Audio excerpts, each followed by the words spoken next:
ಆಮದಿಗಿಂತ ರಫ್ತು ಅಧಿಕವಾಗಿದ್ದರೆ ಅದನ್ನು ಆರ್ಥಿಕತೆಯ ಪರಿಭಾಷೆಯಲ್ಲಿ ಏನೆಂದು ಕರೆಯುವರು? ಅನುಕೂಲಕರ ವ್ಯಾಪಾರ ಬಾಕಿ, ಪ್ರತಿಕೂಲ ವ್ಯಾಪಾರ ಬಾಕಿ, ಅನನುಕೂಲಕರ ವ್ಯಾಪಾರ ಬಾಕಿ, ಹಾಗೆ ವ್ಯಾಪಾರ ಬಾಕಿ.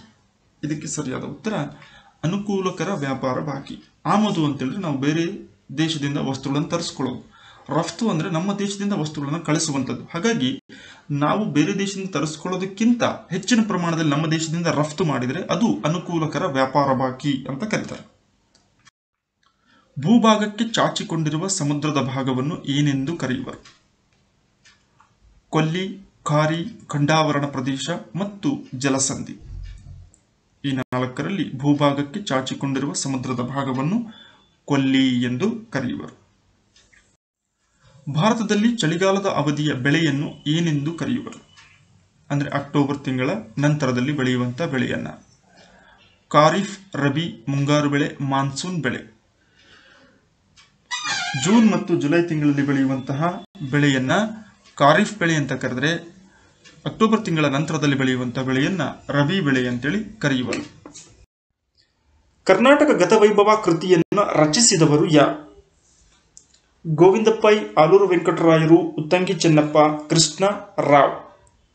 ಕರ್ನಾಟಕ ಗತವೈಭವ ಎಂಬ ಕೃತಿಯ ರಚನೆಕಾರರು ಆಲೂರು ವೆಂಕಟರಾಯರು.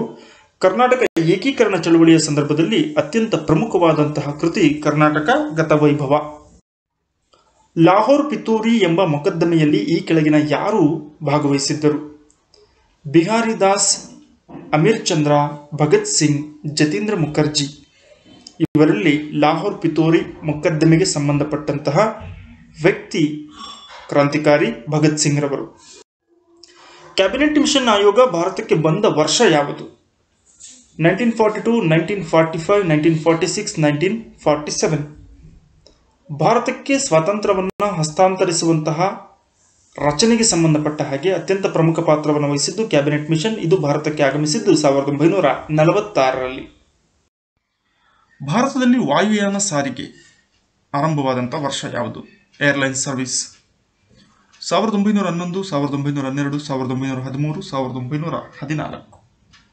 ಇದಕ್ಕೆ ಸರಿ ಉತ್ತರ ಭಾರತದಲ್ಲಿ ಮೊದಲು ವಾಯುಯಾನ ಆರಂಭವಾದಂತಹ ವರ್ಷ 1911. ಆಧುನಿಕ ಭಾರತದ ಚಾಣಕ್ಯ ಎಂದು ಖ್ಯಾತಿ ಪಡೆದ ಮಾಜಿ ಪ್ರಧಾನಮಂತ್ರಿ ಯಾರು? ಪಿ.ವಿ. ನರಸಿಂಹರಾವ್, ಲಾಲ್ ಬಹದ್ದೂರ್ ಶಾಸ್ತ್ರಿ, ಮನಮೋಹನ್ ಸಿಂಗ್, ರಾಜೀವ್ ಗಾಂಧಿ. ಯಾರನ್ನ ಆಧುನಿಕ ಭಾರತದ ಚಾಣಕ್ಯ ಅಂತ ಕರೀತಾರೆ? ಇದಕ್ಕೆ ಸರಿ ಉತ್ತರ ಪಿ.ವಿ. ನರಸಿಂಹರಾವ್ ರವರು. ಬಂಗಾಳದ ವಿಭಜನೆಯನ್ನು ಮಾಡಿದಂಥ ವರ್ಷ ಯಾವುದು?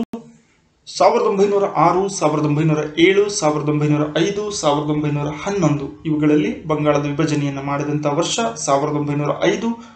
ಈ ಬಂಗಾಳದ ವಿಭಜನೆ ಪ್ರಕ್ರಿಯೆಯನ್ನು ಮಾಡಿದಂಥವನು lord Curzon.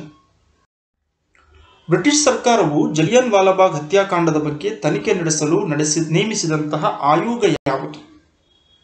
Simon commission, Hunter commission, Butler commission. ಇವು ಯಾವುದೂ ಅಲ್ಲ. ಜಲಿಯನ್ ವಾಲಾಬಾಗ್ ಹತ್ಯಾಕಾಂಡ 1919ರಲ್ಲಿ ಜರುಗುತ್ತೆ. ಪಂಜಾಬಿನ ಅಮೃತಸರದ ಜಲಿಯನ್ ವಾಲಾಬಾಗ್ ಎಂಬಲ್ಲಿ ಜನರಲ್ ಡಯರ್ ಎನ್ನುವಂಥ ಬ್ರಿಟಿಷ್ ಅಧಿಕಾರಿಯ ಆಜ್ಞೆಯ ಮೇರೆಗೆ ಅಲ್ಲಿ ಸೇರಿದ್ದಂತಹ ಜನರ ಮೇಲೆ ಗುಂಡಿನ ಮಳೆಯನ್ನು ಗೆರೆಯಲಾಯಿತು.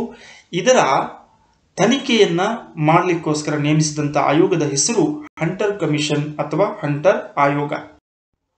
ಭಾರತೀಯ ರಾಷ್ಟ್ರೀಯ ಕಾಂಗ್ರೆಸ್ ಪ್ರಥಮ ಅಧಿವೇಶನ ಎಲ್ಲಿ ಜರುಗಿತು? ಮುಂಬೈ, ಕೋಲ್ಕತ್ತಾ, ಕಾನ್ಪುರ್, ಬೆಳಗಾವಿ.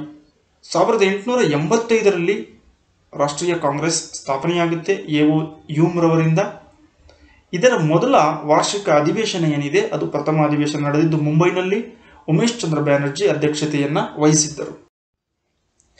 ಮಹಾತ್ಮ ಗಾಂಧಿಯವರ ಹೋರಾಟ ಕಾರ್ಖಾನೆ ಕೆಲಸಗಾರರಿಗೆ ಸಂಬಂಧಿಸಿದೆ. ಯಾವ ಹೋರಾಟ? ಕಾರ್ಖಾನೆಯ ಕೆಲಸಗಾರರಿಗೆ ಸಂಬಂಧಿಸಿತ್ತು. ಅಹಮದಾಬಾದ್ ಹೋರಾಟ, ಖೇಡಾ ಹೋರಾಟ, ಚಂಪಾರಣ್ಯ ಹೋರಾಟ ಯಾವುದೂ ಅಲ್ಲ. ಮಹಾತ್ಮ ಗಾಂಧೀಜಿಯವರು ಕಾರ್ಖಾನೆ ಕೆಲಸಗಾರರಾಗಿ ಮಾಡಿದಂತಹ ಹೋರಾಟ ಅಹಮದಾಬಾದ್ ಕಾರ್ಖಾನೆಗಳ ಹೋರಾಟ ಅಂತ ಇದನ್ನ ಕರಿತೀವಿ. ಆಲ್ ಇಂಡಿಯಾ ಮುಸ್ಲಿಂ ಲೀಗ್ ಅನ್ನು 1906ರಲ್ಲಿ ಎಲ್ಲಿ ಸ್ಥಾಪನೆ ಮಾಡಲಾಯಿತು? ಇಸ್ಲಾಮಾಬಾದ್, ಢಾಕಾ, ಲಕ್ನೋ, ಅಲಿಗಢ್. ಇದರಲ್ಲಿ all India league Muslim league ಅನ್ನು 1906ರಲ್ಲಿ ಆಗಾ ಖಾನ್ ರವರ ನೇತೃತ್ವದಲ್ಲಿ ಬಾಂಗ್ಲಾದೇಶದ ರಾಜಧಾನಿ ಢಾಕಾದಲ್ಲಿ ಇದನ್ನು ಸ್ಥಾಪನೆ ಮಾಡಲಾಯಿತು.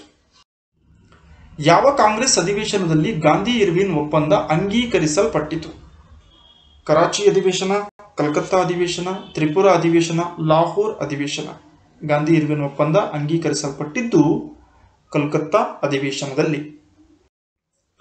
ಬುದ್ಧನ ಆಕೃತಿ ಹೊಂದಿದ್ದ ನಾಣ್ಯಗಳನ್ನು ಈ ಕೆಳಗಿನ ಯಾವ ಅರಸ ಜಾರಿಗೆ ತಂದಿದ್ದನು? ಹರ್ಷ, ಚಂದ್ರಗುಪ್ತ, ಕನಿಷ್ಕ, ಅಶೋಕ.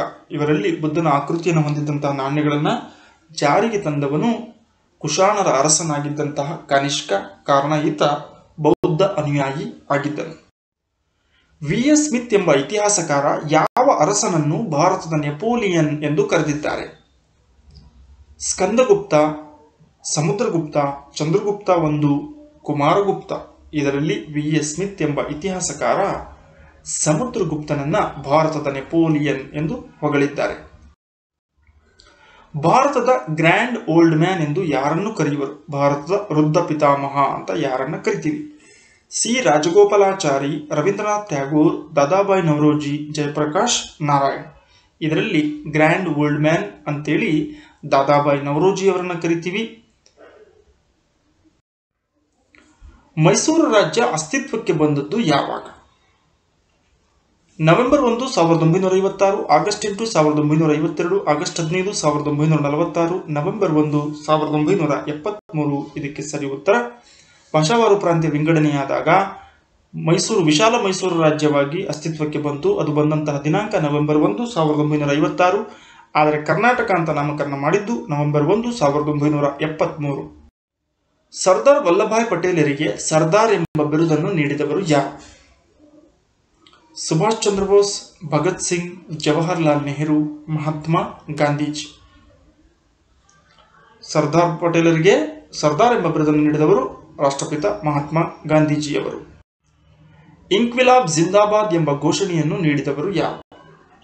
V D Savarkar, Bhagat Singh, Subhash Chandra Bose, Chandrashekhar Azad. ಇದರಲ್ಲಿ ಇನ್ಕ್ವಿಲಾಬ್ ಜಿಂದಾಬಾದ್ ಎನ್ನುವ ಘೋಷಣೆಯನ್ನು ನೀಡಿದಂಥವರು ಖ್ಯಾತ ಕ್ರಾಂತಿಕಾರಿ ಭಗತ್ ಸಿಂಗ್ ರವರು. ಅಕ್ಬರನ ಕಾಲಾವಧಿಯಲ್ಲಿ ಭೂಕಂದಾಯವನ್ನು ಸುಧಾರಣೆ ಮಾಡಿದಂತಹ ಮಂತ್ರಿ ಯಾರು? ಮುಜಾಫರ್ ಖಾನ್, ಇಸ್ಮತ್ ಖಾನ್, ಬೀರ್ಬಲ್, ತೋದರ್ಮಲ್ಲ. ಇದಕ್ಕೆ ಸರಿ ಉತ್ತರ. ಭೂಕಂದಾಯಕ್ಕೆ ಅತ್ಯಂತ ಪ್ರಸಿದ್ಧನಾದಂತಹ ಅಕ್ಬರನ ಮಂತ್ರಿ ರಾಜಾ ತೋದರಮಲ್ಲ. ಅಲ್ ಹಿಲಾಲ್ ಎಂಬ ವಾರಪತ್ರಿಕೆಯನ್ನು ಆರಂಭಿಸಿದವರು ಯಾರು? ಮೊಹಮ್ಮದ್ ಅಲಿ, ಹಸರತ್ ಮೊಹಾನಿ, ರಹಮತ್ ಅಲಿ ಶಾ, ಮೌಲಾನಾ ಅಬ್ದುಲ್ ಕಲಾಂ ಆಜಾದ್. ಇವರಲ್ಲಿ ಅಲ್ ಹಿಲಾಲ್ ಎಂಬ ವಾರಪತ್ರಿಕೆಯನ್ನು ಆರಂಭಿಸಿದ್ದವರು ಮೌಲಾನಾ ಅಬ್ದುಲ್ ಕಲಾಂ ಆಜಾದ್. ಭಾರತದ ಮೊದಲ ಶಿಕ್ಷಣ ಸಚಿವರು. ಇವರ ಜನ್ಮದಿನವನ್ನ ರಾಷ್ಟ್ರೀಯ ಶಿಕ್ಷಣ ದಿನ ಅಂತಲೂ ಕೂಡ ಆಚರಿಸ್ತಾರೆ. ಆರ್ಯ ಸಮಾಜದ ಸ್ಥಾಪಕರು ಯಾರು? ಸ್ವಾಮಿ ವಿವೇಕಾನಂದ, ಸ್ವಾಮಿ ಶ್ರದ್ಧಾನಂದ, ಸ್ವಾಮಿ ದಯಾನಂದ ಸರಸ್ವತಿ, ರಾಮಕೃಷ್ಣ ಪರಮಹಂಸ. ಆರ್ಯ ಸಮಾಜದ ಸ್ಥಾಪಕರು ಸ್ವಾಮಿ ದಯಾನಂದ ಸರಸ್ವತಿ. ಭಾರತದಲ್ಲಿ ಅತಿ ಹೆಚ್ಚು ಕಬ್ಬು ಉತ್ಪಾದಿಸುವ ರಾಜ್ಯ ಯಾವುದು? Sugar cane. ಉತ್ತರ ಪ್ರದೇಶ, ಆಂಧ್ರಪ್ರದೇಶ, ಮಧ್ಯಪ್ರದೇಶ ಮತ್ತು ಪಶ್ಚಿಮ ಬಂಗಾಳ.